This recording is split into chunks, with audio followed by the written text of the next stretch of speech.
നല്ല രീതിയിൽ മുടി കൊഴിച്ചിലൊക്കെ ഒടിക്കണല്ലോ. ഈ ഒരു ചെമ്പരത്തിയുടെ പൂവുണ്ടല്ലോ, നമ്മൾ ഈ വീട്ടിലൊക്കെ മുറ്റത്തൊക്കെ നിൽക്കുന്ന ചെമ്പരത്തിയുടെ പൂവ്, ഇങ്ങനെ ഉണങ്ങി ചാടുന്ന ചെമ്പരത്തിയുടെ പൂവില്ലേ, അതാണെങ്കിലും കുഴപ്പമില്ല കേട്ടോ. അപ്പോൾ ആ ഒരു ചെമ്പരത്തിയുടെ പൂവ് നിങ്ങൾ ഇതുപോലെ സ്റ്റോർ ചെയ്തെടുത്ത് വെക്കുവാണെങ്കിൽ നമുക്ക് നല്ലൊരു ഹെയർ സെറം ഉണ്ടാക്കിയെടുക്കാം കേട്ടോ. അപ്പം നല്ല രീതിയിൽ മുടി കൊഴിച്ചിലും അത് മാറുകയും ചെയ്യും. മുടി നല്ല ഉള്ളോടും അതുപോലെ തന്നെ നല്ല ഹെൽത്തി ആയിട്ട് മുടി കൊഴിച്ചിലൊക്കെ മാറി നല്ല കട്ട കറുപ്പോടുകൂടി വളരും കേട്ടോ.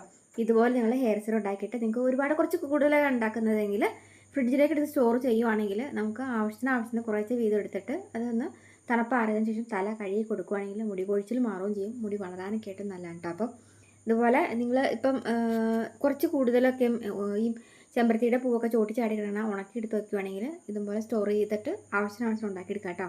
അപ്പോൾ ഇതുപോലെ ഞാനിപ്പോൾ ഒരു 4-5 ചെമ്പരത്തിയുടെ പൂ ഇട്ടിട്ട് പിന്നെ ഇതിലേക്ക് ഒരു അര സ്പൂണോളം ഉലുവ കുതിർത്തി വെക്കണം. നമ്മൾ തലേന്ന് വെള്ളത്തിലിട്ട് കുതിർത്തി വെച്ചേക്കുന്ന ഉലുവയായിരിക്കും കേട്ടോ. പിന്നെ പ്രത്യേകിച്ച് കുട്ടികൾക്കാണ് ഇത് ഇങ്ങനെ തേക്കുന്നതെങ്കിൽ നീർക്കെട്ട് വീഴാതിരിക്കാനായിട്ട് നമുക്കത് ഇതുപോലെ കുറച്ച് ഒരു 1-2 പനിക്കൂർക്കയുടെ ഇലയോ, അതല്ലെങ്കിൽ ഞാൻ ഇപ്പോൾ ഇട്ടേക്കുന്നത് ചുമക്കൂർക്കയുടെ ഇല കേട്ടോ. അപ്പം പനിക്കൂർക്കയുടെ ഇല നിങ്ങൾക്ക് കിട്ടിയ പനിക്കൂർക്കയുടെ ഇല ഇട്ടോ, അല്ലെങ്കിൽ തുളസിയില ഇട്ടാലും മതി കേട്ടോ. പിന്നെ നമുക്ക് ഇതിൻ്റെ കൂട്ടത്തിലേക്ക് ഉണ്ടല്ലോ ഈ കുറച്ച് ഈ ആര്യവേപ്പിൻ്റെ ഇല ഇട്ട് കൊടുക്കുകയാണെങ്കിൽ കുട്ടികളുടെ തലയിൽ പെയിൻ ശല്യം മാറാനൊക്കെ ആയിട്ടും നല്ലതാണ്. പിന്നെ പ്രത്യേകിച്ച് താരനൊക്കെ ഉണ്ടെങ്കിൽ അതും പെട്ടെന്ന് പോകും കേട്ടോ.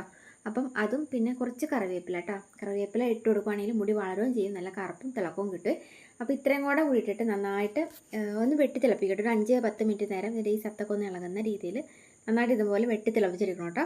അപ്പോൾ ഇതിൽ തന്നെ കുറച്ച് നേരം തന്നെ നമ്മളിങ്ങനെ വയ്ക്കണം കേട്ടോ. അപ്പോൾ എന്നാലാണ് ആ ഒരു ഇതിൻ്റെ എല്ലാത്തിൻ്റെ സത്തൊക്കെ ഒന്ന് ഇളകി ഒന്ന് സെറ്റായിട്ട് വരത്തുള്ളൂ. അപ്പോൾ ആ ഒരു വെള്ളം താനെ അതിനകത്ത് കിടന്ന് സെറ്റായി വന്നു കഴിയുമ്പോൾ നല്ല ചുവന്ന കളറിലെ വെള്ളമായി കിട്ടും കേട്ടോ. അപ്പോൾ ഞാനിപ്പോൾ ഒരു 10 മിനിറ്റ് നേരം തിളപ്പിച്ചിട്ട് ഓഫ് ചെയ്തിട്ടിട്ടുണ്ട് കേട്ടോ. ഇത് ചൂടാറി കഴിഞ്ഞ് കഴിയുമ്പോൾ നമുക്കത് എടുത്തിട്ട് നമുക്ക് കൈ കൊണ്ട് നന്നായിട്ടൊന്ന് വലച്ച് തിരുമ്മി ഒന്ന് പിഴിഞ്ഞെടുത്തിട്ട് ഇതൊന്ന് അരിച്ചെടുക്കണം കേട്ടോ. നല്ല രീതിയിൽ നല്ല ആ ഒരു ചുവന്ന കളറിലുള്ള അതിൻ്റെ ഒരു വെള്ളം നമുക്ക് കിട്ടിയിട്ടുണ്ട് കേട്ടോ. അപ്പോൾ ഇത് നിങ്ങൾക്ക് ഇങ്ങനെ വെറുതെ തന്നെ ഇങ്ങനെ ചുമ്മാ കഴുകി വിട്ടാൽ മതി. അപ്പോൾ ഈ കഴുകി വിടുമ്പം ഈ ഒരു വെള്ളത്തിനൊരു ചെറിയൊരു മണം എന്തെങ്കിലും കിട്ടണമെന്നുണ്ടെങ്കിൽ നമുക്ക് വീട്ടിലെന്തെങ്കിലുമൊക്കെ ഷാമ്പോ എന്തെങ്കിലുമൊക്കെ ഇരിപ്പുണ്ടെങ്കിൽ ഒരുപാട് എടുത്ത് ഒഴിക്കേണ്ട, ഒരു 2-3 തുള്ളി ഇതുപോലെ ഇട്ടിച്ചാൽ മതി. അപ്പോൾ ഈ ഒരു വെള്ളത്തിന് നല്ലൊരു മണവും കിട്ടുകയും ചെയ്യും. നമുക്ക് തലമുടി നമ്മൾ തലയിൽ എണ്ണയൊക്കെ തേച്ച് കുളിച്ചിട്ട് നമ്മൾ തല കഴുകൂലേ, വെള്ളം ഒഴിച്ച് തല കഴുകില്ലേ, അപ്പം അതുപോലെ തന്നെ ഈ ഒരു വെള്ളം ഒഴിച്ച് നിങ്ങൾ തല നന്നായിട്ട് മസാജ് ചെയ്ത് കൊടുത്തിട്ട് കഴുകി വിട്ടാൽ മതി. അപ്പം പേൻ ശല്യവും താരനൊക്കെ ഉണ്ടെങ്കിൽ അത് ഇളകി പോരാനൊക്കെ ആയിട്ട് നല്ലതാണ്. നമുക്ക് തലയിൽ ഈ എന്തെങ്കിലുമൊക്കെ ഇങ്ങനെ ചൊറിച്ചിലോ ചിരങ്ങോ കാര്യങ്ങളൊക്കെ ഉണ്ടെങ്കിൽ അത് വരത്തില്ല.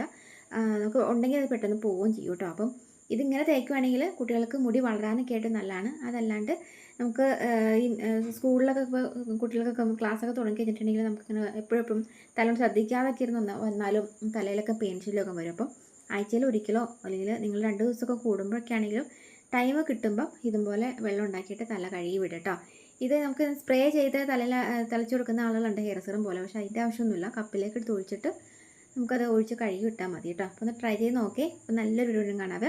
വീഡിയോ ഇഷ്ടപ്പെട്ടുന്നുണ്ടെങ്കിൽ എല്ലാ ഫ്രണ്ട്സിലേക്ക് കമ്മലൊക്കെ ഷെയർ ചെയ്യുക. ഇതുപോലെ കുഞ്ഞു ടിപ്സിനും വീഡിയോസിനായിട്ട് പേജ് ഇതുവരെ ഫോളോ ചെയ്തിട്ട് ആരിലേക്കാണ് വീഡിയോസ് ഒന്ന് കാണുന്നതെങ്കിൽ ഒന്ന് ഫോളോ കൂടി ചെയ്ത് വെച്ചിട്ട് പോകാൻ മറക്കില്ല കേട്ടോ.